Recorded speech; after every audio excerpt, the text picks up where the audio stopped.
muraho neza. Ibi ni Ibirori TV nk'uko bisanzwe. Njye ndi Ntore Alex, wowe urinde. Turagukunda, nizere ko nawe dukunda.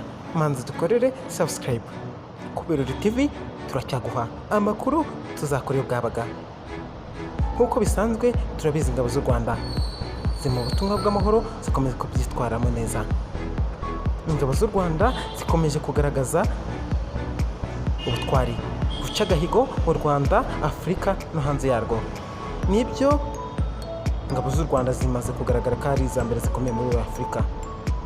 Ejo zizaba zikomeye ku rwego rw'isi. Nibyo bimenye.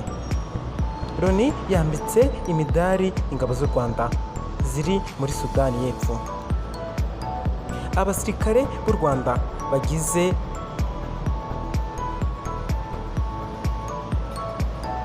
batayo ya gatatu na Rwanda Aviation Unity ya 11 bari mu ngabo zishinzwe kubungabunga amahoro mu butumwa bw'umuryango w'abibumbye muri Sudani y'Epfo.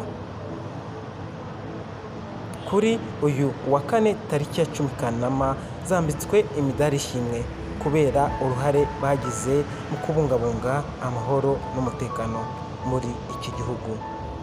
Ibirori byabereye mu birindiro bya Gurupi Ijuba.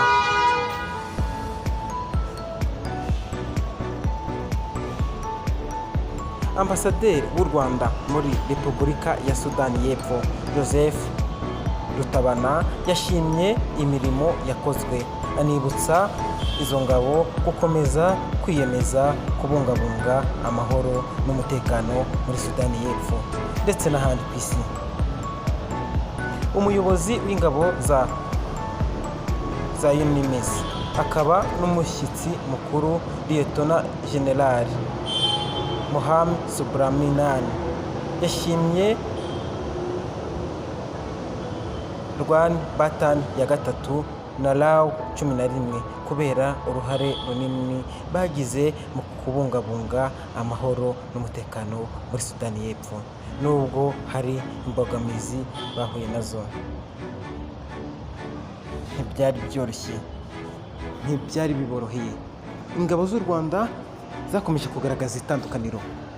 Barabikoze, bararwanye, barahatanye, birangira bigaragaje ko ari abambere, ari bamwe mu bambere bakomeye muri Afurika. Nibyo wabyumvishe neza, wakoze kututega amatwi. Murakoze cyane. Ibi ni Ibirori TV.